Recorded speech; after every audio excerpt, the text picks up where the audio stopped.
Stanford University.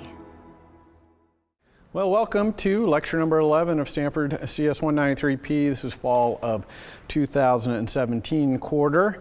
And today we have two huge topics to talk about. The first one is drag and drop, which is a way of sharing information between apps, especially important with iOS 11 because on the iPad there's quite a great multitasking ability to have two apps on screen at the same time, and nice to be able to drag and drop between them. And then we're going to talk about table view and collection view. Definitely a big step up in complexity of what I've been teaching you so far, but I think you're ready for it.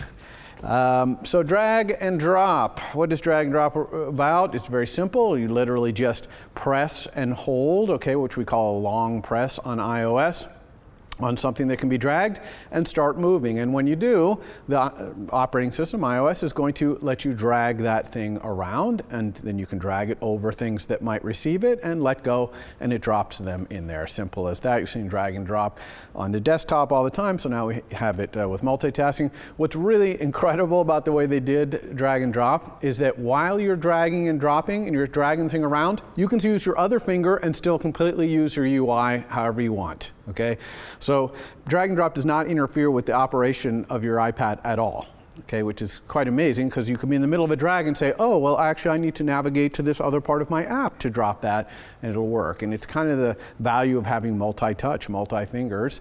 You can also be in the middle of a drag and say, I want to drag these other things too, and just tap on other things, it'll add it to the drag. So they really use the multi-fingers of multi-touch to great effect with drag and drop.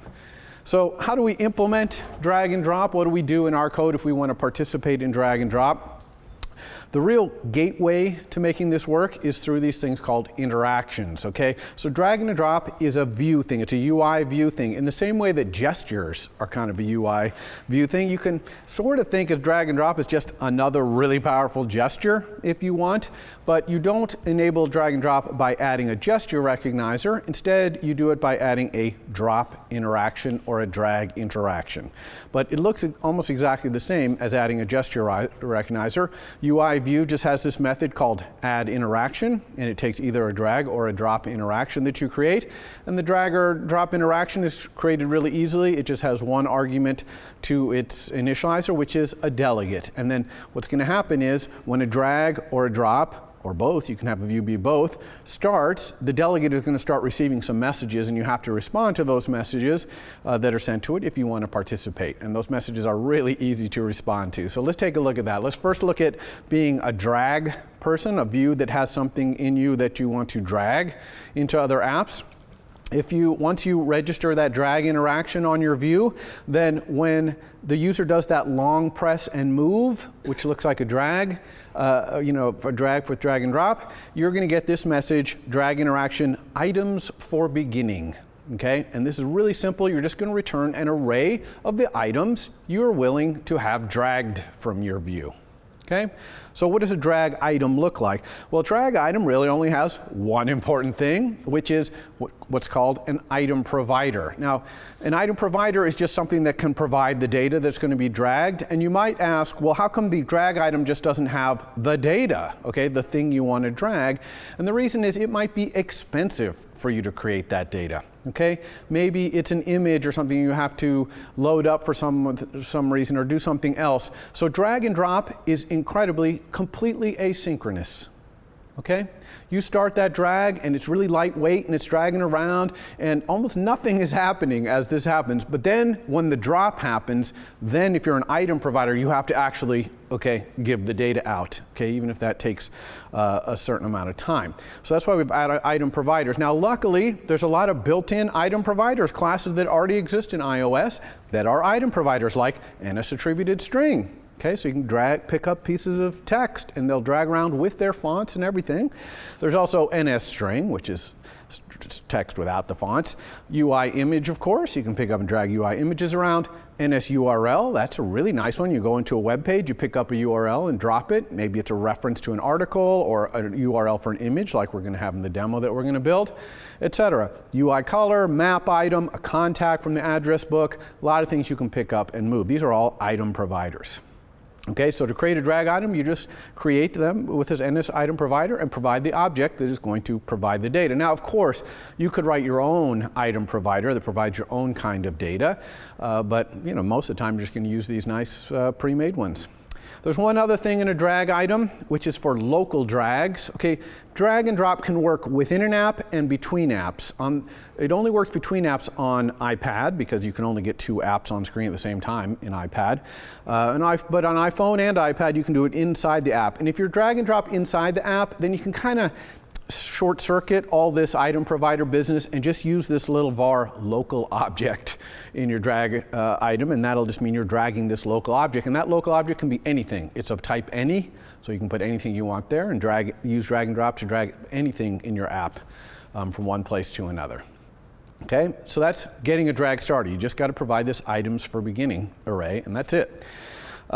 If in the middle of a drag, someone uses another finger to pick on something else that they want to drag, then you're going to get this message, items for adding to, the session. Okay, and all you have to do there, provide an array of drag items. Okay, often that array of drag items will just be one drag item, or it could be empty. In either items for beginning or items for adding to, if you return an empty array here, it means I don't have anything to drag. Thanks for asking. Okay, so it's really easy to just not participate if you don't want to.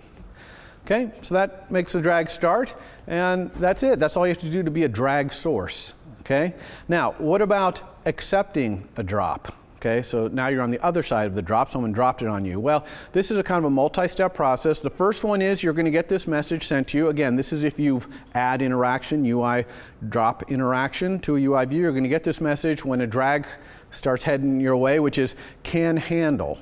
Okay, drop interaction can handle, and you're going to get this session thing, and it returns a bool, which is whether you can handle a drag like that. So what does a drag like that mean? Well, you have to look at this session that it passed you there, that UI drag session, and you're usually only going to call one method in there, which is can load objects of class. Okay, you're going to ask that session, well, can you provide an NS string? If so, I'm in. Can you provide a UI image? I'm in. Or if not, can't provide the things you're interested in, then you just return false from this can handle session, and it won't bother you anymore during this drag. Okay? So that's to get it started. Now, if you were to say, yes, I can load objects of that type, then you're going to start getting this session did update message sent to you. Okay? Again, it's going to pass that session to you again, and the session might have changed a little because maybe the finger has moved a little bit, and so maybe that changes your decision about whether you want to accept this drop. But what you return from session did update is a UI drop proposal. Now, this is your proposal as a drop receiver for what you're willing to do with this drop. And there's really only 3 things you can do. You can have a drop proposal which is cancel, which is to say, I propose canceling this drop if you want to try and drop it right where you are now because I don't accept it there. And the drag will have a little icon that appears on it, which is like, a red circle with a line through it saying, no, you can't drop here. Then there's copy and move. Copy and move is a proposal that says, yes, I propose I will receive this drop and I will either copy the item or move it. Now, copy is most often what you're going to do here. Move would only make sense for a drag within your app because you're going to be moving it from wherever it was. It won't be there anymore, and now it's going to be at the new place. That can only happen within your own app. So move is only inside your own app if you're actually moving the thing rather than copying it, making a copy of it. If someone's dragging from outside, you're always going to be copying it. So that's it. You just have to say cancel, move, or copy each time you're asked about this. By the way, you can look at the session and find out where the finger is in your view by asking the session the location in the view. So some places in your view, maybe you'll accept a drop and some place not. All right? So that's super simple. And so this proposal is kind of a contract to accept the drop if it were to be dropped at this location. And so if you do accept it, then like if you don't say .cancel there in your proposal, then you'll get perform drop when the finger is released and the drop happens. Okay? Now perform drop, you're going to get that session back again. Here you're almost always only going to call one method, which is load objects of class. Okay, so we saw already the can load object class. Now we have the actual load objects of class. Now this is an awesome little method. This is one of the ways they made drag and drop so simple to implement with all that asynchrony, but without a lot of difficulty in your app, which is you just call load objects of class. You specify the class you're willing to receive from the drop, so like attributed string or a color or a URL or image, whatever, presumably the things you said you would accept earlier on, and it will go and get that data asynchronously on another thread, and when it gets it all from the drag source, it will call the closure you provide, with the first argument being an array of those things. Okay, so in this case, I'm saying load objects of class NS attributed string, so it's going to call that closure with the strings being an array of NS attributed string. Now, it's actually an array of something that implements the provider protocol, so you're going to have to cast it with as, but it's essentially an array of those NS attributed strings. And similarly, you could do UI image.self and all that. By the way, that NS attributed string.self, that's the way you specify the class NS attributed string, if you want to pass it as an argument to a function. We haven't seen that before, but that's all you do. And this closure is sent to you and implemented on the main queue, so you can feel free to do UI stuff here. You don't have to dispatch the main queue if you don't want to. So it's really, really super convenient, okay, to do whatever you want. And you know, you accept this drop, and it might take a little while for this information to appear, but when it does, you just have the code right here automatically executed. And you can do load objects of class, multiple different classes in the same drop. We're going to do that in the demo, for example. We're only going to accept drags that are of images, but that also have a URL for the image. So we're looking for two pieces of data in the same drag, a URL and an image, and we will be doing load objects of class, both of URL and of the UI image. Perfectly legal. Okay, they'll both be happening asynchronously. You don't know which one's going to finish first, but you've got to write your code so it doesn't matter. But that's all you need to do. And that's all you usually do in perform drop, or you're not really going to do much else, is just get that data start coming your way. Okay? So that did drag and drop, super duper simple to implement. So we're going to do a little demo of it so you can see it in action. And I'm going to do this on the actual iPad, and I think we figured a way to get this on the screen that will make everybody happy here. So the way I'm going to do this is I'm going to use QuickTime. So here's QuickTime. It's just showing let's hide others here.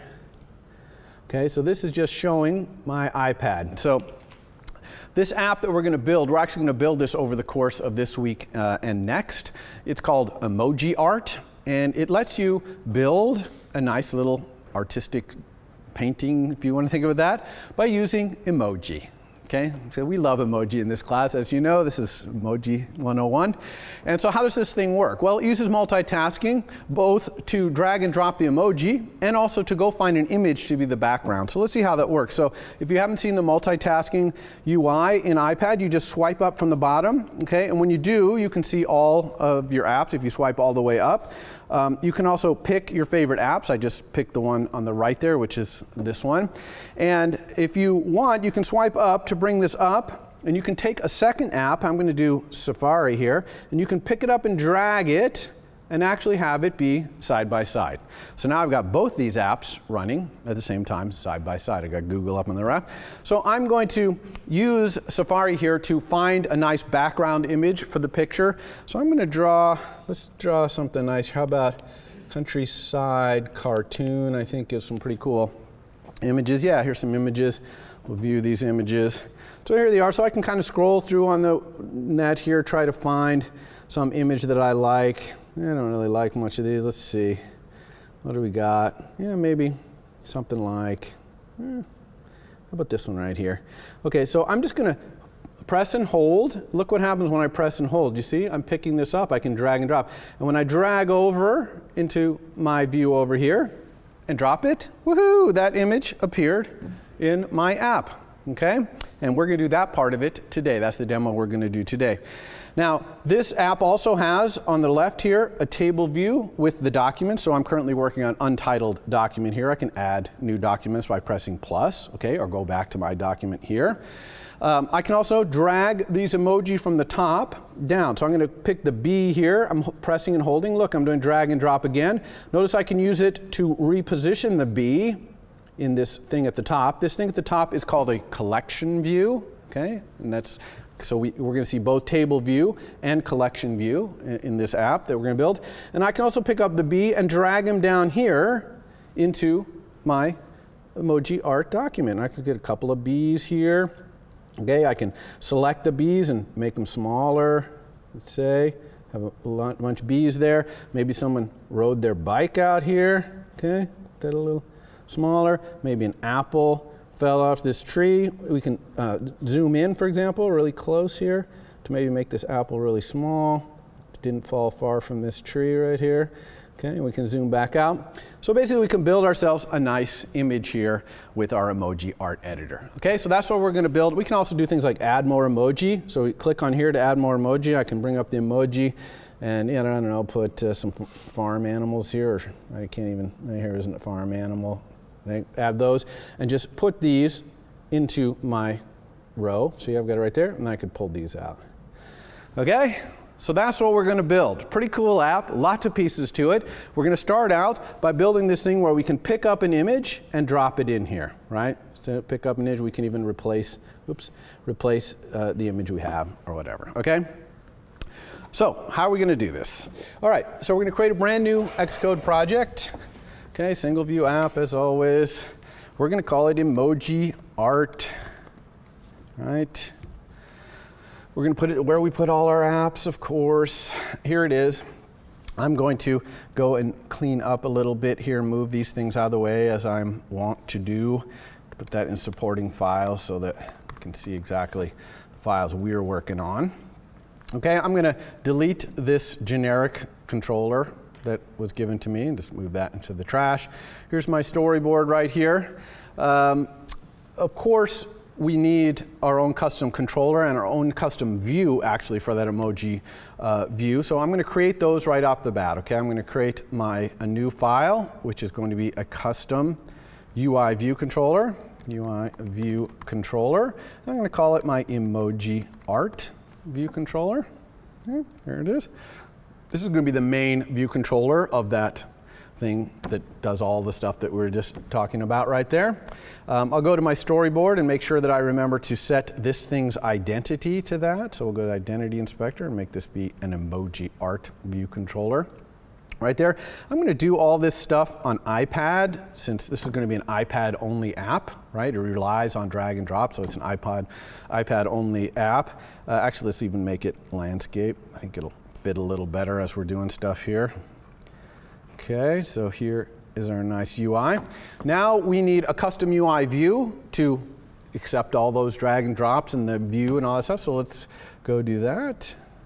New file again. This one's going to be a custom subclass of UI view. We'll call it Emoji Art View. Okay, here's our Emoji Art View. And we're going to, right off the bat, go and implement this, okay? I'm going to start by just doing the background image. So I'm going to have a var here called background image, which is going to be a UI image. And whenever you set it, I'm going to make sure to call set needs display because I need to call my draw rect. I'm going to use this background image to draw my background in draw rect. So here's draw rect. I'm just going to say background image. Please draw yourself in my bounds. Okay, so world's simplest drawing a UI view here, and that's all it's going to do for now. Eventually it's going to do more. It's going to draw all those little emojis that I'm going to drop in it, of course, but for now it's just the background image only. Let's go ahead and build our UI in our storyboard here. I'm going to actually do something. You'll see why I'm going to do this later, but I'm going to create just a generic UI view here to be my drop zone. Okay, UI view. Where is it? Here we go. This is generic UI view. I'm not even going to create a subclass of it or anything. All it's going to do, this view is only going to have one responsibility, which is to accept the drops. of the image and set that image in that Emoji Art View I just created. So we'll go up here, put this guy all the way to the edges. Actually, let's just use the pin to do that. We'll go over here and say all hooked up to all the edges. This is one of my favorite constraint things, is just put zeros all here and say add constraints. Let's double check our constraints. We always want to do that, make sure that it did the right thing. Looks good, right? Added, put all the edges up to the safe area, looking good. And so that we can see this view clearly, I'm going to give it a little bit of background color, not much. Instead of white, I'll make it like a really light gray here. Yeah, like that. Okay, can you all? Yeah, you can see it's just a light touch of light gray, so we can identify this is our drop zone view.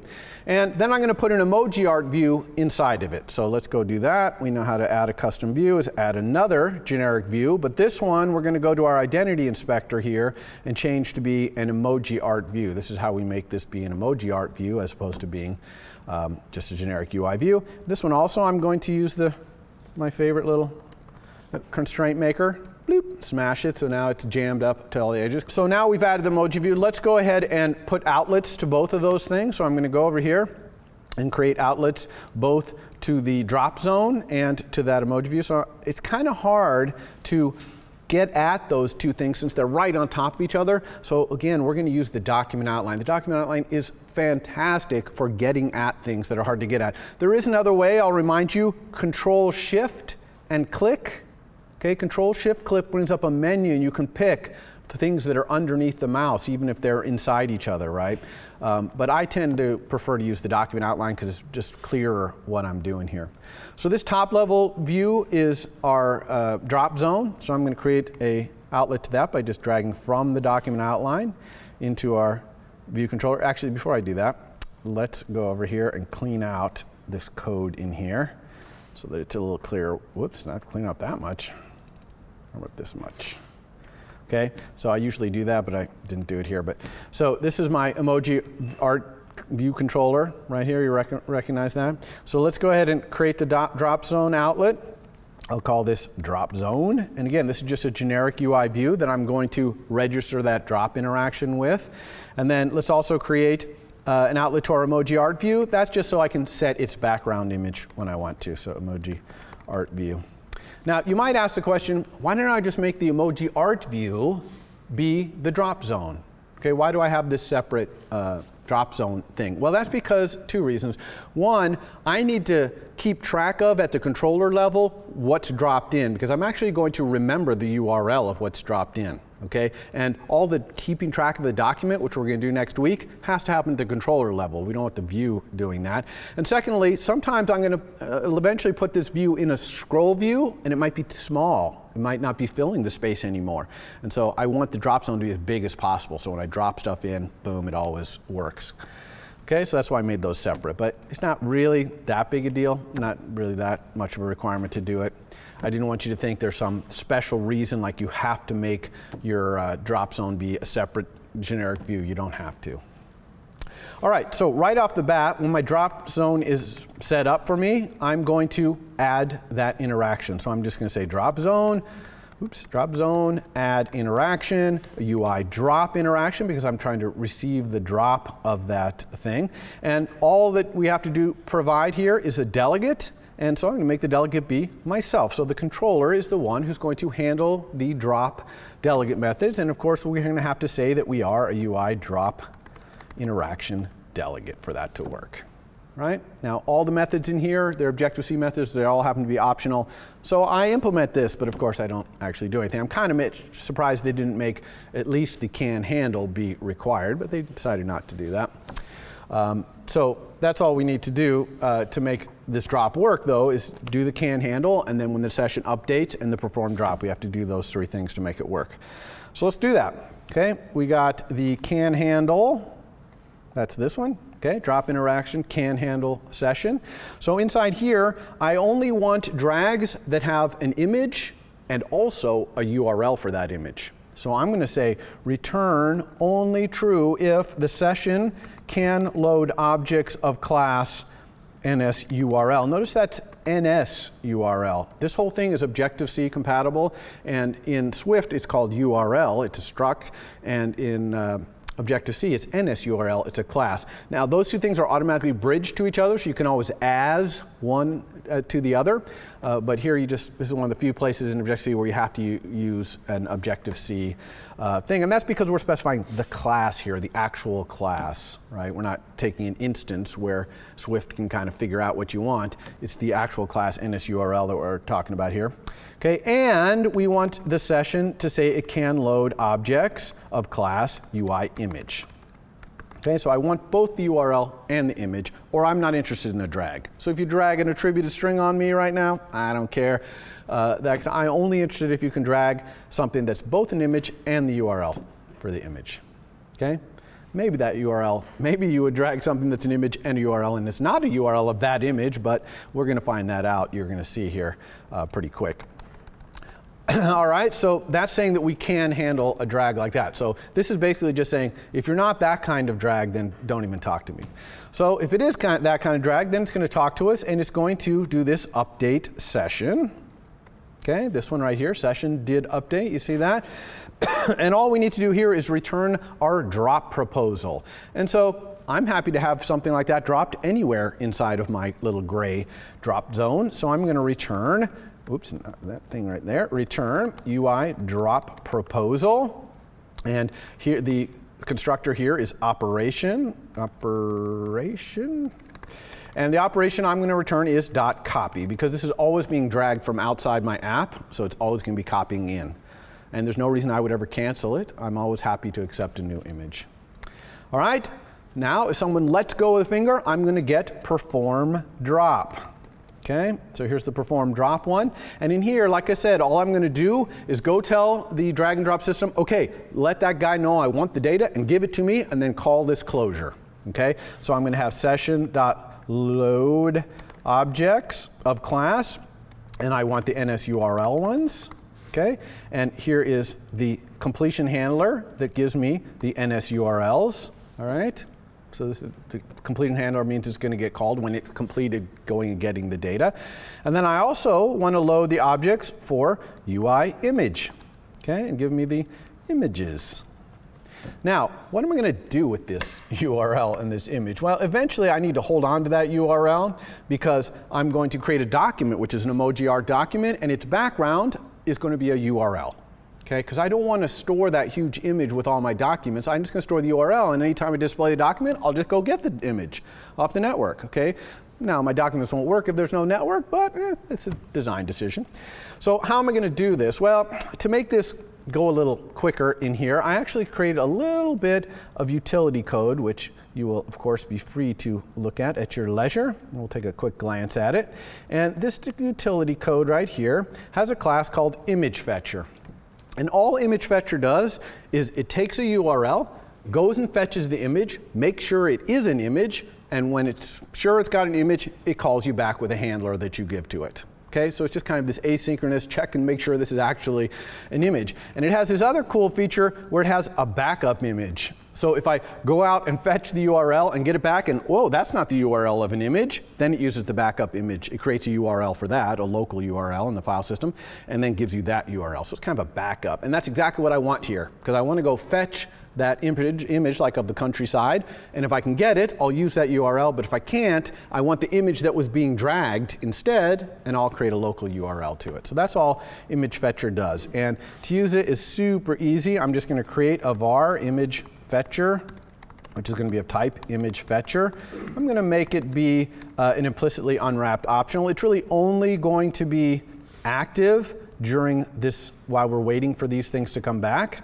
And so I'm going to create it, ImageFetcher equals an ImageFetcher. It takes no arguments except for a closure to call back, and this closure calls back with the URL that it fetched and the image to use, either the actual image it fetched or the backup image if you provided one. Okay? And inside here, I can do whatever I want with the URL and the image, but I am not on the main queue here. Okay? This guy, when he comes back after fetching that thing, it's not on the main queue. So I have to dispatch queue back to the main queue here with dispatch async. Okay? Now I can, for example, set my Emoji Art View's background image to that image. So I'm not really looking at the URL yet because I'm not really saving the document. So I'm just ignoring that. I'm just setting the background image to the image that I fetched from that URL. All right, so how do I fetch it? Well, in load objects right here, I just say image self.image fetcher, fetch that URL. Okay, that's what the image fetcher does. It fetches that URL, and then I say to the image fetcher here, use as a backup this image. Okay, now this, notice, is NSURLs. So a drag can have multiple URLs. Remember, I can start a drag and then tap on some more things, and now I'm dragging a whole bunch of things. So how do I get the URL I want? Well, I'm just going to grab the first one. I'm going to say if I can let URL equal NSURLs first as a URL, because I want it as a Swift URL, then I will go fetch it. And similarly down here, if I can let the image equal the images that I got, the first one as a UI image, then I'll do it. And remember, I have to do an as here, not just because this is NSURL and I want URL. I notice I even have to do it here when this is already UI image. It's because the type of this array is NS item providers, okay? Right? So we have to convert them to the actual kind of provider that we're expecting here. And of course, for some reason, it doesn't work. It's as question marks. It won't crash. It'll just do nothing here. And that's another thing about drag and drop is if you drag and drop and you can't get the data or whatever, just nothing happens. For the user, it was just experience of, oh, I dropped that in, it didn't work.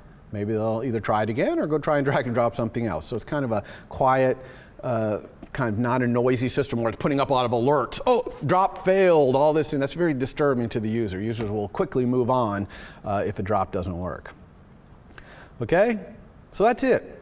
That's all we need to do here to make this drag and drop work. So let's go run this version over on our iPad over here. So let me bring this up. Good time. Okay, so here's our iPad. Here it is. Not much of a UI yet, but this is it. Okay, this big white area is my Emoji Art View. I'm going to do the same thing I did before. Go down here, grab Safari, bring it up here, get them both on screen. This time, let's look for something else. Let's go look at Stanford images, maybe. See what we can find here. Okay, I see a lot of images there. Let's grab some of these and see what we find. How about this one right here? I'm going to drag this. Notice the green plus. You see the green plus? That's because we returned that UI drop operation copy. That's what the green plus means. And I let go. Woohoo! Dropped it in. It's showing you. Let's try another one. Let's try this one right here. Okay, now this one's bigger. Look how long it's taking to load here. Okay, it's fetching this URL, getting the data, asynchronous, and finally went in there. But how big the data is will decide how long it loads. So that one's a low resolution. You can see it's very grainy. The other one was higher resolution. So let's see if we can find a really high resolution one. That was me. The problem with showing these demos at Stanford is gigabit Ethernet. Everything is super fast. But if you do this on any other network, these things take a little time. Now, if we were really doing this out for real, we'd probably put a spinning wheel there. Okay, because as soon as we get that perform drop, we know we've gone off to fetch that. So we'll put the spinning wheel there and see what happens before it returns. Okay, that gives our user a better idea what's going on. Okay, everybody cool? So that was step one of building our app. We're making quite a lot of progress. The next thing we want to do is that table view on the left and the collection view on the top. So I'm going to go back to the slides and talk to you about those topics. Okay, let's go over here to slides and talk about these. All right, table view and collection view. So what are table view and collection view? You've seen these things all over iOS. You actually know what they are already. They're UI scroll view subclasses that are used to provide access to unbounded amounts of information. And they each display them in a slightly different way. A table view displays the information as a big long list. Okay, the list might be divided into sections, but it's a big long list. Collection view presents it in a configurable way, almost any two-dimensional way. Okay, now by default, the way it presents it is called flow layout. And flow layout you want to think of as being just like text, right? If you have text, it flows across from left to right, and when it runs out of space, it goes to the next line. And then it flows some more, and next line. That's how a collection view by default lays out. Okay, you give it a bunch of items to lay out. They might be of different sizes, whatever, and it'll just start laying them out and then wrapping to the next line. And it'll even justify, you know how text is justified on both sides? It'll do that as well if you want. And so that's how flow layout works. Now, I say collection view is arbitrary. Like people have written layouts for a collection view. They're like a fan of cards, all right? And you pick a card, and it's no problem. It's quite easy to actually write a layout like that. But I'm not going to talk about any of that custom layout writing. We're going to do only flow layout, which is the default. You don't have to do anything to turn that layout on. It's just the layout that comes with collection view. So that's all I'm going to focus on. But I do want you to know that there is a way you could write your own layout that's not flow layout and have your collection view present things in some other way. So that's what TableView and collection view are. I'm going to talk about them together because their API, in other words, the programming interface you use, very similar, almost identical, okay? Really the only difference is we're talking rows versus arbitrary items that are being flowed or otherwise laid out in 2D. All right, so UI table view, just in case you're not understanding which thing I'm talking about, I know you've seen it, it's just a big long list like this. The list can be super simple, okay, I got a list of food here, it's just listed out, or the list can be divided into sections. Okay, so I got junk food, fruits, dessert, vegetable. I divided the list into sections, okay, so those are sections in a table view. And it can show a little bit of simple ancillary information kind of for free. Like here I've got a little image of the food, you can probably barely see, yeah, you can see it there. And it has 4 different ways to present the simple information. One is this, called subtitle style, where the ancillary information appears right below the main information. This is left detail, okay, everything over on the left. Here's right detail, where the ancillary information is on the right and the main stuff's on the left. Or there's basic style, where you don't see the ancillary information. So these 4 styles are kind of built into TableView. You kind of get them for free. But it also has a very powerful style called custom style. And in custom style, look, the rows can be anything you want. In fact, this UI, you just build it in your storyboard using auto layout and all those things to build whatever kind of UI you want. Now, collection view, all cells are custom. Collection view doesn't have those 4 simple ones. All right? So this is how these things can look, how TableView can look. So collection view, and in TableView, the rows can be grouped together. In addition to being sections, they can also be, the sections can be made to look kind of like they're grouped. You probably noticed this UI, it's from the settings app in iOS. We almost always only use this grouped style like this when the data in the table is static. In other words, it's not showing arbitrary information like a list of foods that might be changing over time. It's showing fixed things, like here, the accessibility settings. Those never change, they are fixed, right? So that's the only time we use this group style. Otherwise, it's in what's called plain style. That's all the things I was just showing you. So collection view, like I say, it's kind of flowing like text. So here I've got these foods with an image of them, and it's kind of flowing from line to line. Happens to be all the same size, so there's 3 per line. But there's no rows here. You might look at this and say, oh, just like table, you've got rows. No, there's not rows. These items just happen to be flowing from line to line. They're lining up in rows. If they were different sizes, they wouldn't look quite so rowed there, okay? And you can also have, sections in collection views as well. Okay, so collection view, table view both have this concept of dividing the information up into sections. All right? Okay, so that's what they look like. How do you get one into your app? And you drag it out, of course, from the object palette, right? Table view or collection view, drag it out. There's also pre-packaged MVCs. If your entire view, so your entire self.view of your MVC is going to be a table view, you're going to want to use the table view controller that you can drag out. Okay, it's like dragging out a view controller. You drag out a table view controller, and boom, you'll get one. It'll all be pre-wired up, and you'll have the table view in there and all that. Same thing with the collection view controller. So this is kind of a convenience thing, but I do recommend if you ever do have an MVC that the entire view is a table view or collection view, use these convenience things. They are convenient. Okay. So the most important thing to understand in the API or using these things is where does the data come from? How do I get the data into my table? And we know that from my MVC talk, views are not allowed to own their data. So we can't have a var in TableView, which is here's the data. Okay, we can't just give it the data. The TableView has to ask for the data.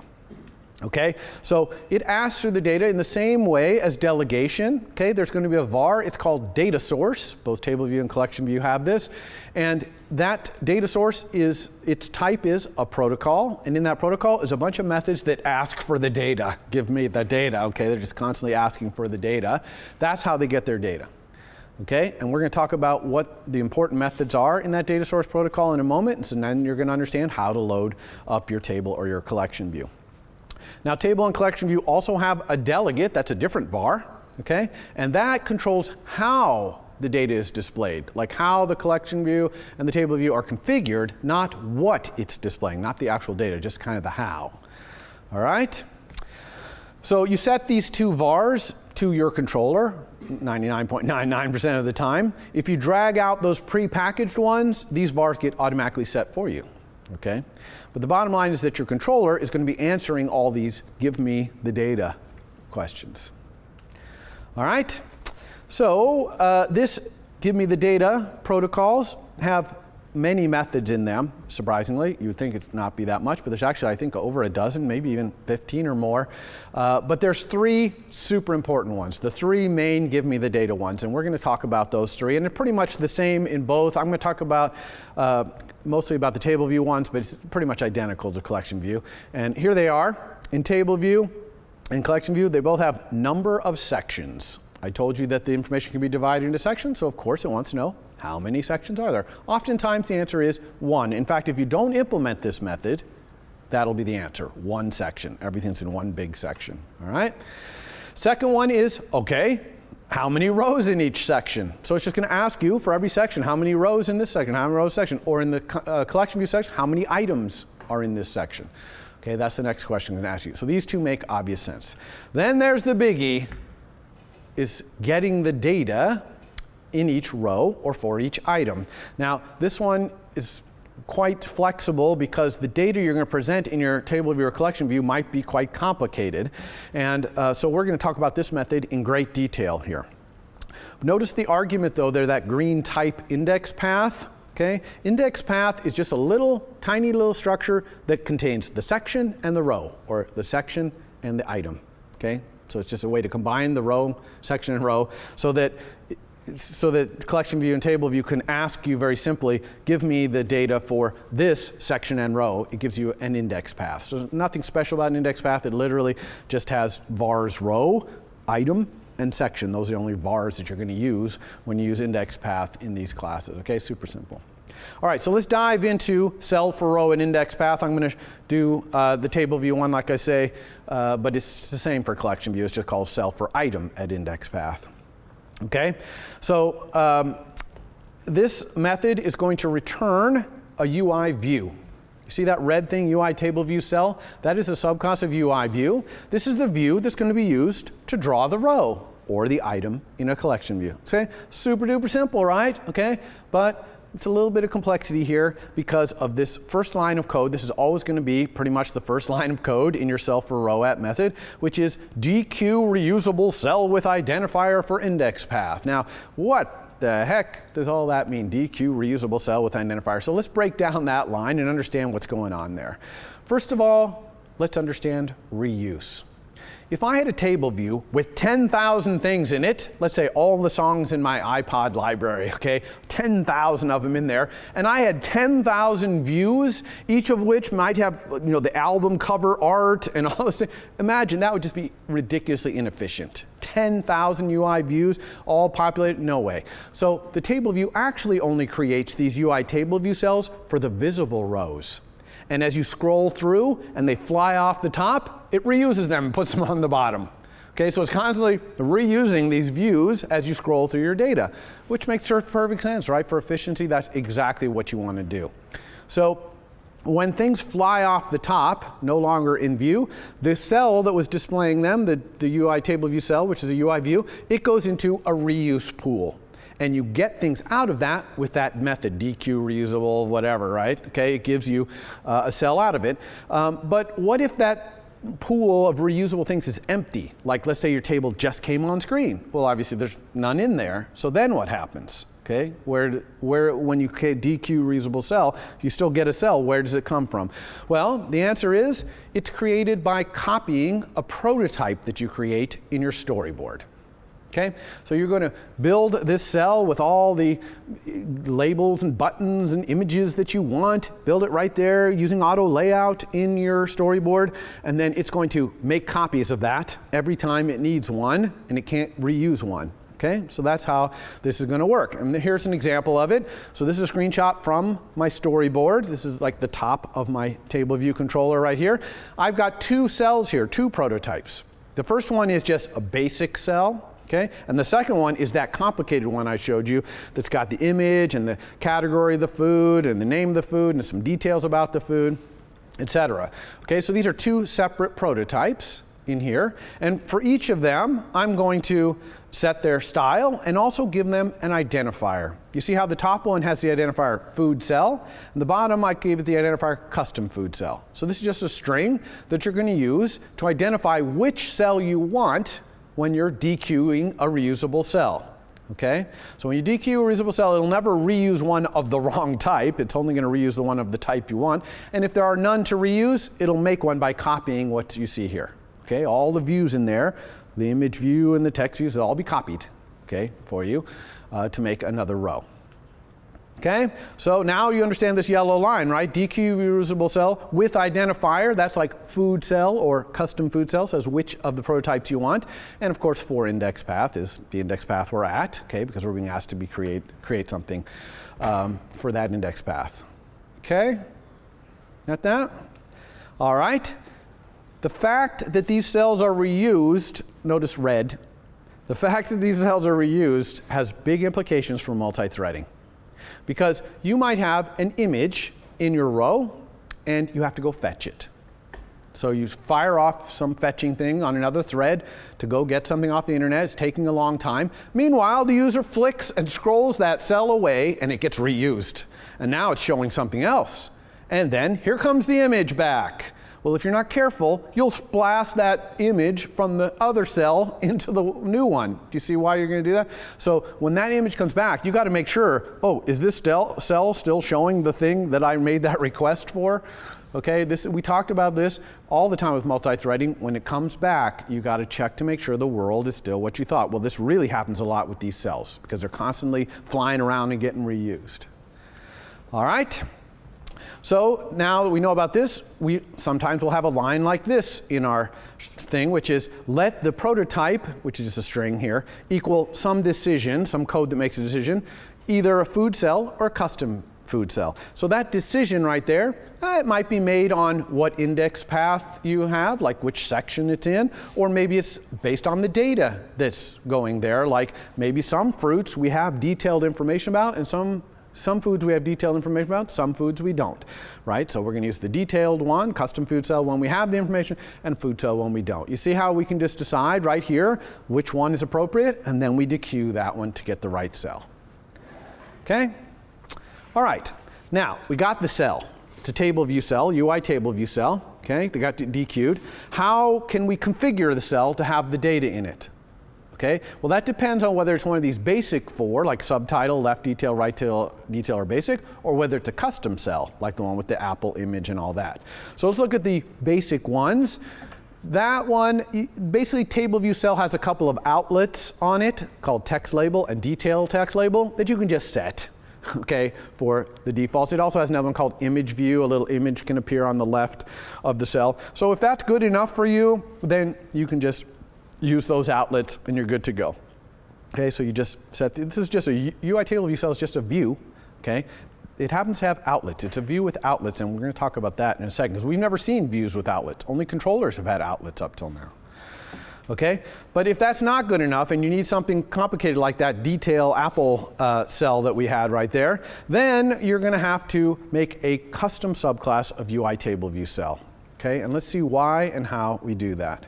So we have this custom cell right there. We clearly need outlets to it, right? Otherwise, how are we going to set those things? We've got to have outlets. And so you might think, well, I'm just going to put that in my TableView controller like I always do, right? My subclass of my controller. But we can't do that. And do you see why we can't do that? Because there could be 100 of these cells. This is a prototype we're copying. We can't have one outlet. Which one wins? They can, you know what I'm saying? And these could be arrays, I guess, like an outlet collection, but that wouldn't make any sense either. Because those things are constantly being reused, that array would be going crazy as people stroll. So we can't do that. We cannot use our controller as a place to put outlets. So for the first time, we're actually going to put outlets in a view. And this view has to be a subclass of UI TableView cell, that thing that the cell for row at returns, okay? So you're going to make a subclass of it, my TableView cell, and you're going to put the outlets in there. So each row, okay, is going to have its own TableView cell, and each TableView cell is going to have its own outlets. Even the basic and subtitle ones have their own outlets, text label, detail text label, and image view, right? But yours can have whatever outlets you want, because you're just going to, this is going to be a class you're going to write, okay? Now, don't forget, when you create a custom UI TableView cell subclass, you got to go to the identity inspector with the little prototype row there selected and set the identity, because by default it'll be class UI TableView cell. So you have to change it to be class my TVC or whatever, my TableView cell. Okay? Again, just like you set the class for the controllers and for the views, you also do the same thing for the cells. All right, and that's it. So it's not that hard actually. The only thing is, back in cell for row at, if we want to access those outlets, we have to cast the cell that comes back from DQ reusable cell with identifier, because that comes back, that's of class UI TableView cell. So it doesn't know about my outlets. So I have to cast it to be my TVC. Now I've got this local variable my TVC, my TV cell, which is cast, and I can do things like tvc.name and tvc.emoji, okay, those outlets that I had, and I can set them to be my data. Notice that my data, I've created functions in my controller called food at index path and emoji at index path. This is a common thing to want to do, which is basically have functions that take an index path and go look in your model, okay, so that you can easily just drop them in here when asked. Okay? Okay, so that's it. That's how you load up cells. In collection view, you always have to do it this way. Okay, collection view has no basic or subtitle. And in table view, anytime you have anything more than just the simple cells, you have to do it this way. But it's done the exactly same way in the both collection and table view. Now, take a breath from this and talk about static table views. So sometimes a table, we only use it to lay out our UI. We're not actually using it as a place to have arbitrary amounts of data. It has a fixed amount of data. Usually this is something like a settings app or a preferences panel in our app, okay, where everything is fixed and we're just using it to group things and lay out things in nice rows, okay? So when we do that, we don't have to do any of this stuff. Number of rows and sections, none of that. Cell for row at, because we just do it all directly in our storyboard, and we can wire the things in the rows directly to our controller. Why? Because there's only one of everything. This is not a prototype that gets copied, okay, because it's static, the data is static, so we can just go directly to our controller in this case.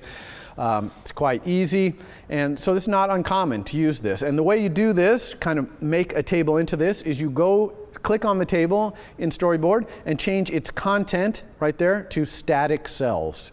Okay, by default it'll be dynamic prototypes, but you're going to set it to static cells. And by the way, the style there is almost always grouped. Remember I showed you that grouped style like it's in the settings app? That's pretty much what you're going to use when you have static cells. That's what looks the best when it's static. Then you go into the document outline. This is a little obscure, but don't forget this piece. You go to the document outline and you'll find the sections there, these static sections. And you can go to each section. First of all, you can create more sections by just inspecting the table view and say how many sections you want. But then when you find the sections of the document outline, you click on them and inspect the section, and you can add rows to it. Because a lot of people are like, oh, how do I add a row to this section? I can't figure it out. That's how you do it. Document outline, click on the section, inspector, hit the number of rows you want. Okay? And then you just start dragging in labels and buttons and switches, whatever you want to do, and control dragging them right to your controller. Okay? Because it's just a way to lay those things out. So that's a totally different kind of table view we call static table view. All right, how about segueing from a table view? Okay, so I want to click on a row and have it segue. Well, this is absolutely exactly as straightforward as you might think until we get to prepare for segue. Okay. I also want to talk about this detail disclosure accessory. So if you inspect your TableView cell and you go over into the inspector and under accessory you choose detail disclosure, you'll get that little eye with a circle around it. Okay. And you can segue from it or from the row. So if someone clicks on the row, it'll do one segue. If they click on this little thing, it'll do a different segue. And why would you want this? Well, let's say this is our emoji art document list, and clicking on the row is obviously going to bring up that emoji art document.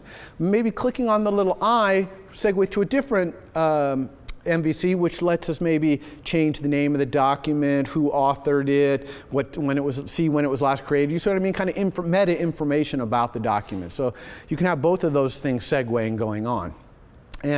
But you make the segue the same way. You control drag from the row, and yes, you can control drag from a prototype row. Okay, this works for prototypes as well as for static.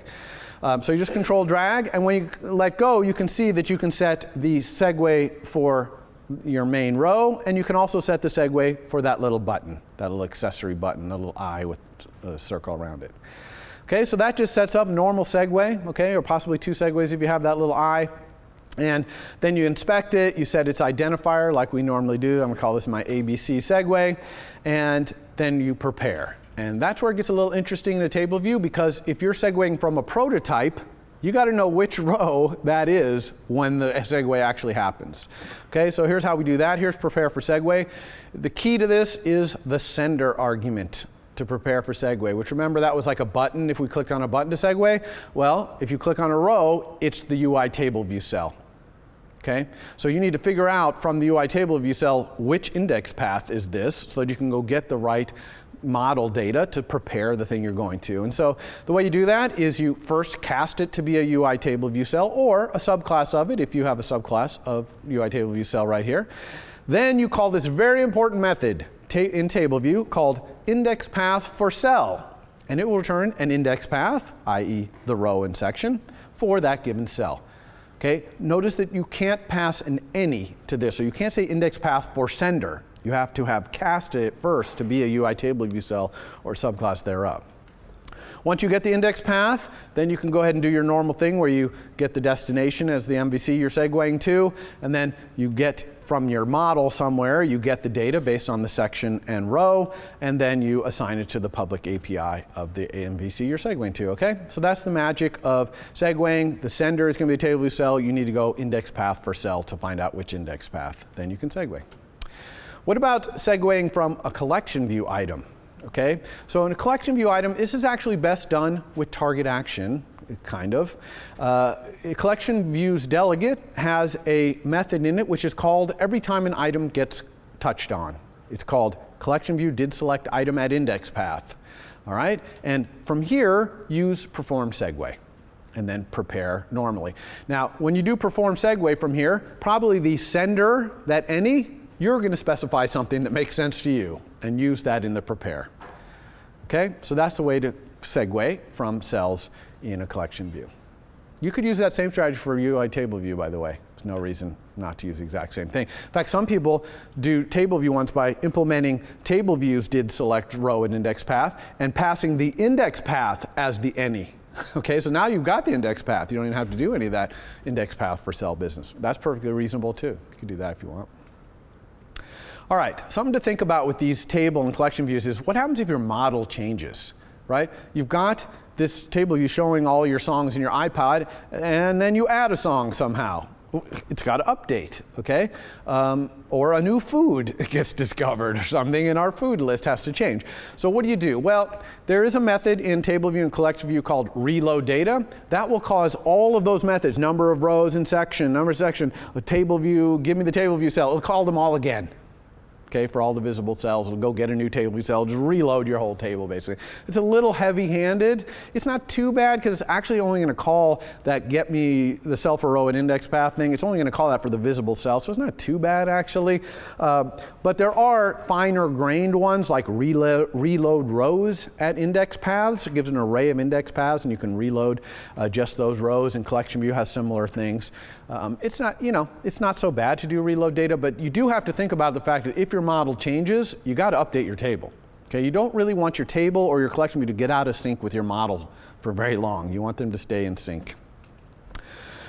How about the height of the rows? How do we determine the height of these rows? Okay, well there's three ways really for TableView rows. One is a var in TableView called row height. Okay, now this is also settable in the storyboard. This just fixes the rows. They're always going to be that height. And that works for the basic rows and things like that.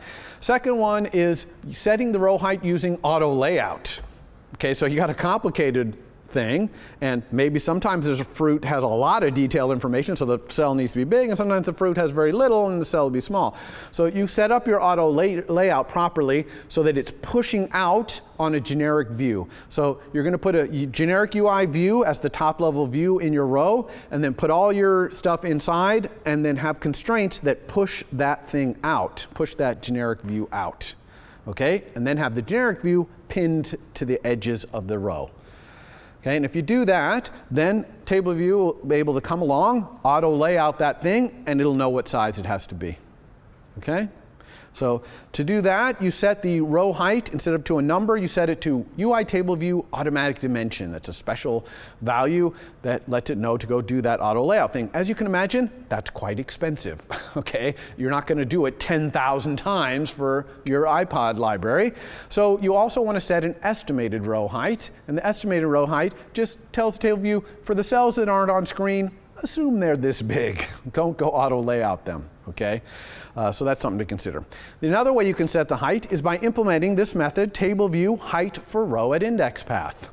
Okay? And then just return the height for the row at that index path. Now, if you can much more efficiently calculate the height without doing all the auto layout stuff, then this is a great one for you to do. Okay?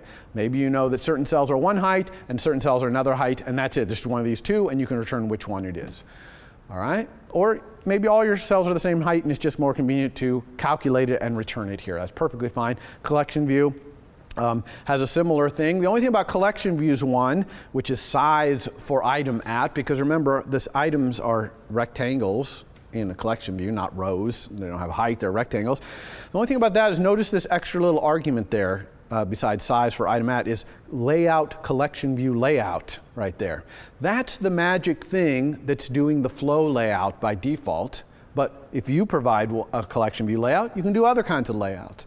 But for your purposes in this class, at least at the beginning using this, that's always going to be a UI collection view flow layout, okay, which does the flowing. So that's why there's that extra argument here for that one. Okay, how about those headers?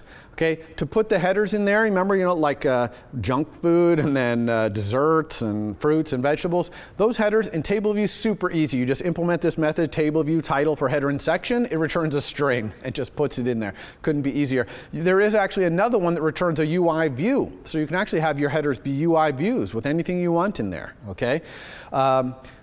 Collection view, much more difficult to do section headers in TableView. And that's in collection view, that's because collection view, their header views are reusable, just like the cells are. And I guess this decision was made because you could imagine collection views that had a lot of sections, okay? Whereas a table, it's unlikely you're gonna have a table with 1,000 sections. Collection view, maybe you could have a lot. I'm not sure why they just decided to do it this way, but they did. It plays out very similar to using the cells. What you do to enable your headers is you inspect your collection view and click the button section header or section footer, and then a little thing will appear in your storyboard that you can go drag things into. That little thing is a prototype, and it's going to be repeated for every section header. You can put anything you want in there, though, but you're going to have to create this subclass. The subclass is of something called UI collection reusable view instead of UI table view cell or UI collection view cell. So you're going to subclass that, put your outlets in there, and then you're going to implement this method, view for supplementary element of kind, which is kind of like cell for row at index path, but just for the headers. And inside there, you're going to use another DQ method. This one's called DQ reusable supplementary view of kind with identifier for index path. And that's going to make a copy of that prototype and reuse them as they scroll around on screen. Okay, so I'm just giving you understand the general brush, but if you actually want to have headers, you're going to have to go figure all this out. Okay, headers and footers. That's for collection view only. All right, billion other methods, dozens of other methods in these classes. These are very large, sophisticated classes. You can swipe to delete rows. You can move the rows around in TableView. You can scroll around, scroll to a certain row. I mean, there's just so much in there, it's hard to even get started on it. So this is the kind of thing, like everything in this class, I'm just getting you started, and you're going to have to look at the documentation for these things to see, what can I do? Read the introduction. I think I said this at the beginning, and I haven't re-emphasized it enough. For all these classes, read the text at the beginning, the overview. It'll give you an idea of what these things can do and what they're capable of, etc. So when I was making these slides, I actually created that little fruit thing, right? And so I decided, you know what, I'm just going to give you that code. Okay, the code that I used to actually create the screenshot. So I'm going to post that code, and it's just two things, a table view and a collection view that shows you the fruit. And so you can get an idea for simple stuff how to do that. But I'm also going to do a huge demo, which is Emoji Art, because you noticed Emoji Art had both a table view and a collection view. Okay, so we're going to do that. And today we're going to start by doing the table view, and then on Wednesday we'll continue and do the collection view. And the collection view is cool because you notice the collection view has drag and drop in it, and there's special support in collection view and table view for drag and drop as well. So we'll bring those two things together. I won't get back to the slides, so just to let you know what's coming up on Wednesday, in addition to doing the collection view and table view emoji art, we're also going to do text field. I don't think I showed, oh yeah, I showed you the feature in there where you can add more emoji, right? So there was a little text field that appeared there, so I'm going to show you how to do that. We're done with Friday sections for this quarter. The three we had were great, but that's enough. And then next week, I will be talking about your requirements for your final projects. Okay, and then more iOS. Okay, needs more iOS, so we'll be doing that. Okay, back to our emoji art right here. And what are we going to do? So we're going to do that table view. So let's throw that table view thing in there. Let me find out where I was here. Yeah, here we go. Okay. So the table view is part of a split view, right? It slid out from the side. So I'm just going to go right to my storyboard right here and put that split view in there. Okay, so as I always recommend, zoom out when you put split view in because it gives you all those kind of default things. So I'm going to search here for split view. Here it is. So here's my split view controller. I'm going to drag it out here. Gives me all this stuff. And I'm going to delete all of it. So I'm going to get rid of that, get rid of that, and get rid of that. So here's my split view. I'm going to make it be the entry point by moving the little arrow. This is my Emoji Art View controller. It's the detail, right? It's obviously the detail. The master is clearly choosing which one I want, which document I want. So I'm going to control drag over here to set this up as the detail right there. All right, so now how are we going to make that table view master? Well, notice that table view was all table view, right? That MVC was all table view. I didn't have any other UI in there, just the list of the documents. So I'm going to use the table view prepackaged controller. Here, see, here's table view, just the view, and here's table view, the controller. So I'm going to drag this out. It makes a controller right there. I'm going to embed this in a navigation controller, and you might say, why do I need to do that? This is an iPad-only app. But there is actually one case on iPad only where you will get a navigation controller here, which is you're in Portrait. You have another app side by side, like we had Safari. It jams up the thing so much that it turns that master thing into a navigation controller. Okay, which was a really cool decision on Apple's part since you're mostly learned to build this kind of hybrid split view navigation control thing anyway. So we are going to do it. So let's select this one and go embed in navigation controller. Okay, and then this combination of this navigation controller and our little emoji art document chooser is going to be our master. So I'm going to go over here and control drag to make this my master. Now I'm going to have this table view. Right now, its identity is UI table view controller, generic UI table view controller. So I'm going to create a subclass of UI table view controller to control this table. So I'm going to go File, New. This time, when I create a Cocoa Touch class, it's going to be a subclass of UI table view controller. I'm going to call it my Emoji Art Document table view controller. Okay, nice long name there. And this controller is the thing that's going to control this table view right here, okay? So let's go ahead and select this and set its identity to be Emoji Art Document Table View Controller. Now I'll be able to do all my magical delegate things. And in fact, if you look at this code, woo, it gives you a lot of commented out code that has to do with being a table view, because yeah, I created it as a subclass of UI Table View Controller, so it knows it needs all these things. So I'm going to delete the ones we're not going to use, like our view controller lifecycle methods. Recognize these, woo, number of sections, number of rows, cell for row at, right up front. These are the most important ones. These are the UI Table View data source methods here, okay? So we want to implement these to make this thing work. Now, as with any view controller or any MVC we create, we want to think about what is its model. Okay, this is the world's easiest model. It's just a list of the emoji art documents. So I'm going to make that be a list of strings. So this is var emoji art documents. And it is a list of strings, and we're even going to start it out with some document 1, document 2, and document 3, okay? Now, of course, as our app progresses, we're going to be allowing new documents to be added, etc. But I'm going to start with 3 documents, because we're just trying to learn a little bit about how TableView works here. So that's my model. So this table is just to display this model. Well, this model doesn't have enough stuff in it to have sections, but you could imagine it would. What if I had recently created documents, recently deleted, other kinds of sections? I could have sections of documents, but I'm not going to. So I'm only going to have one section. Definitely want to get rid of this warning right here, okay, because I've completed that. Then here is number of rows in section. Okay, well, I only have one section, so I don't have to check the section. I don't have to say if section equals 0, then something, if section equals 1, or whatever. So here, it's only one section. I'm just going to return emoji art documents.count. That's how many rows are in the only section I have. Okay, is however many documents I have. And then we got this guy right here to DQ reusable cell. And remember, there's really a couple of things to DQ reusable cell. First, we have to figure out what kind of cell we're going to use. And here I only have the name, so I'm just going to use the basic cell. We'll see how to do a subclass of cell on Wednesday. But here it's just going to be the basic cell. So I'm going to go back to my storyboard here. Okay, here we go. Notice that it starts out, it just has one prototype cell, but if I want more prototype cells, all I have to do is click on the table view, okay, inspect the table view itself. You can always tell what's being inspected by the first word in the inspector there. And I just go here, see prototype cells 1, I say, oh, I want 2, 3, 4, and you know, maybe this is a custom cell and I want to add a label to it.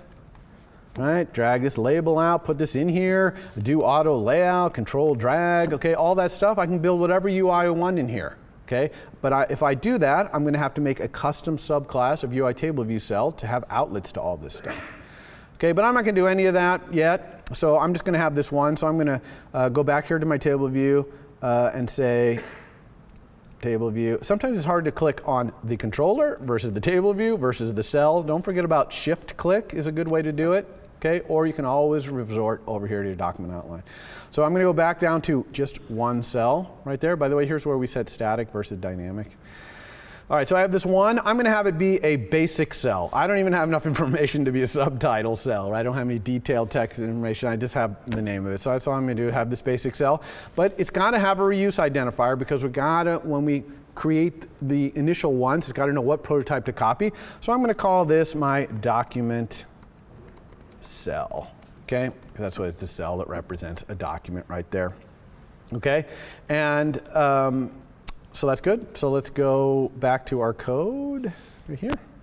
And now we can DQ a reusable cell of the identifier document cell. It's the only kind we have, so that's we can clearly just do that. And the cell that comes back is going to be of type UI Table View cell, and we know that it has this nice outlet, basically called UI text label, which they made optional, which is kind of strange. They didn't make it an implicitly unwrapped optional, so you have to do that question mark there. Anyway, the text, and now we have to go to our model and get the information, and we have to do that for this index path, this section and row. Well, the section's always going to be 0 because I only have one section. So I'm just going to use the row and say, give me my emoji art document at the index path dot row. Okay, so I'm just getting out of my model for that row the information, and that's all you need to do to make this work. Okay, so let's go see this in action. this. All right, here we go. And sure enough, here it is. It came out on the left here. Whoops, you can't see it there. Let me make this a little easier to see. Let's hide others. There we go. Okay, so this is on the left, and I can select them over here. You can see I'm selecting 1, 2, 3. Now, it would be really cool over here to be able to add new documents, right? So how would I add new documents? That turned out to be really easy. I'm just going to put up on the top, right above the top row here, on the right, I'm going to put a little add button, and when you click it, it's going to add a new document. Okay, so let's go do that. Here we go. And I'm going to do that in my storyboard, of course. Now, this is a key thing to wake up for, which is when we add buttons to these top areas of a navigation controller right here, we don't add regular buttons. So we don't go over here. If I search for button, you'll see there's this button. We do not do this. It'll let you do it, but don't do it. Okay, it's this that you want, a bar button, because it's in a little navigation bar at the top. That's the button you want. Okay, so you'll get kind of messed up if you use the wrong button there. Okay, so we got this button, and I'm inspecting the button right here on the top. There's some predefined buttons, like a camera button right there, or like, what do we got, like save, okay, a save button. That's just a word. And there's also add, and add happens to be a plus. And I strongly recommend using one of these predefined ones if it describes what you're doing, because users will be used to that icon or that image doing what you expect right there. Now, this is just a normal bar button, and we can just control drag to it to create an outlet. So let's do that. Okay, so here's my controller on the right, and here's the button. So where do we put this? Let's put this right below our UI TableView data source methods right here. So I'm control dragging from the plus down here. It's going to be an action. I'm going to call it new emoji art. That's what it does. It creates a new emoji art. And I'm going to have the argument not be type any. It's going to be type bar button. Notice that you can't have no argument here, which is kind of interesting. For bar buttons, you have to have the argument, not unlike a regular button. I don't know. OK, so now that we've hooked that up, all we have to do is make this code right here, create a new document. Well, that's really, really easy. We're just going to say emoji art documents. I'm going to do plus equals and add another array to it. Plus equals to an array, you have to another array, but it's only going to have one thing in it, which is untitled. That's what I'm going to call my new document. But actually, what if I already have something called untitled? I don't want to add two documents untitled, so I'm going to use this little utility that I created called made unique with respect to. And it takes another array, looks in that array, and makes sure that it creates something unique. So in this case, it'll do untitled 1, untitled 2, untitled 3 until it finds something unique. And so I'm going to do that with respect to the other emoji art documents. Okay? So this little thing made unique is in that same utility place where the image fetcher was, so you can go look at that later. It's very straightforward. Now, this is not enough. Okay? I've changed my model here. Now what do I need to do? Update the table, yeah. If I don't update the table, I'm going to be out of sync. So how do I update the table? I'm just going to do TableView reload data. I don't have a lot of data in there, and it's not expensive to reload it. So let's just go ahead and reload the data and run. All right, so here we go. Okay, we can still select here. Let's go plus. Untitled, yeah, plus, woohoo. Oh no, I got carried away, I added too many. Now let's delete. Oh no. I can't delete. I want to swipe to delete. Everyone knows about swipe to delete. How come I can't swipe to delete? Well, it turns out you have to obviously get involved with delete, because when you delete, it's not just deleting the row, it's updating your model to be deleted as well. So let's go do that as well. Let's go back here. And the very next things that are coming out have to do with this. Okay? This one is can edit row at index path. That's saying whether you're allowed to delete this row. Now the default is yes. So you actually don't have to implement this if you allow all rows to be deleted. This is only a way to prevent deletion from happening here. So we're going to allow all our rows to be deleted, so I'm not even going to uncomment this out. But then why is delete not working, okay, if that's the default? Well, because you also have to implement this method, commit editing style. The editing style is either delete or insert. You have to commit that. That means commit it to your model, okay? And so this is really easy to do. It just has an if delete or an if insert. This insert is a kind of UI TableView UI for adding. We don't need that because we have our plus button, so I don't even have to do anything here. I'm just going to delete, and even notice it says delete the row from the data source, in other words, from your model. So how do I delete it here? I'm just going to say Emoji Art Documents, remove at the index path.row. And then I'm going to update the table to do that. I will tell you right now, all of you, when you're doing your final projects and stuff, you will mess this up, okay? Because these two things have to be perfectly in sync, okay? If you do not have these perfectly in sync, you will get a crash when this happens, and it'll say something like, number of rows in the table did not match when I went to go update the rows, okay? In other words, it's saying your model and your table don't match up. So it's easy to get them out of sync. This is a simple case where it's not easy to get it out of sync, right? We move it from the model, we delete the rows from the table. But, you know, this is using delete rows instead of reload data, for example. There are other ways of deleting the rows, moving them, et cetera, updating them. You might do the wrong thing depending on how you're updating your model there. Okay, so now we should be able to swipe to delete. Okay, here's our tables, 1, 2, 3, plus, plus, plus, swipe, okay, to delete, and gone. Also, I don't know if this is new for iOS 11, you can actually swipe all the way across and delete in one motion. Whoop. Oops, I didn't go far enough. Okay, if you swipe all the way to the edge, it will delete. And if you only do partial away, then you get the confirm button. Okay? Okay, so that's all the time we have, perfect timing. That's it, pretty much it for our table view. Now, like I say, we are not going to get to the part where we actually have document storing until next week, because I got to teach you a little bit of how we make things persistent in iOS on the disk, store things on the disk. But we will, on Wednesday, do our whole UI with the collection view and dragging and dropping to add more things and putting a text field in the upper left to add more emoji, all that stuff. We're going to do that on Wednesday. Okay? So I'll see you then. For more, please visit us at stanford.edu.